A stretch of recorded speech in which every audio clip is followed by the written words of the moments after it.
I'm a firm believer in teaching what's taught, and I was taught this a while back, so I'm about to teach you. This is going to be the blueprint to generational wealth. I hope you can sit down and listen to me for a couple of minutes. The first thing you want to do is open up a trust. I know when you hear trust, you think of rich people and trust fund babies, but you, I, your friends, we can all open up a trust.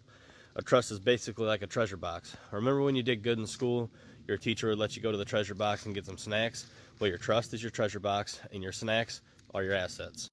Life insurance is considered an asset, so you can open up a life insurance policy, and you should be paying around $50 to $100 a month for that.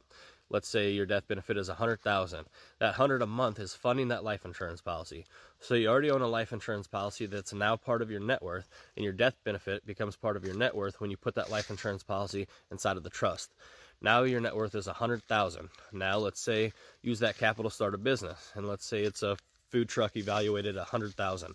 You can also put that business in the trust, so now your trust is worth $200,000, and it's all being funded by a life insurance policy that you're paying $50 to $100 a month on. The thing about a trust is you can borrow against it. If your trust is worth $200,000, you can go to the bank and say, look, I have these assets. This is what Elon Musk does. He just borrows against that. Say I have a trust that's worth $200,000, and I need $150,000 so I can put a down payment on a house. Now, say you bought a house that's worth $1 million, and you put that $150,000 down as a down payment. You can now put that house in your trust, and your trust is now worth $1 million. And like I said, you can borrow against that trust. So now your trust is worth $1,050,000 because you have $50,000 left over there from your original insurance policy evaluation, right? Because you only took $150,000 out. I hope you're following. So now you have $1,050,000 to play with. But remember, you're also in debt $150,000. So now what you need to do is take out $50,000 from the trust. So now it's just $1 million in the trust based off the evaluation of your house alone. Take the $50,000 and go buy you a business, one that's already in profit and consistent revenue, so that you can make that $50,000 back within the next 2 years, and then put that business also into your trust, which will raise your trust value even more.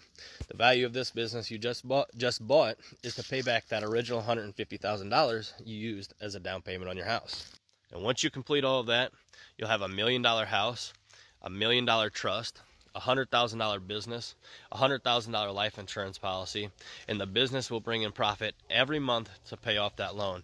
And at the end of all of it, you're sitting at a $1.2 million value in your trust, and all you had to do was start a life insurance policy and a business. And if you go bankrupt, guess what? Your trust is okay. They can't touch it, and you can give it to your kids and just rinse and repeat. That's generational wealth, my friends. And if you want to know how I learned all this, it was an ebook called The Apex Legacy. You can go to my profile and look for that red email button below my profile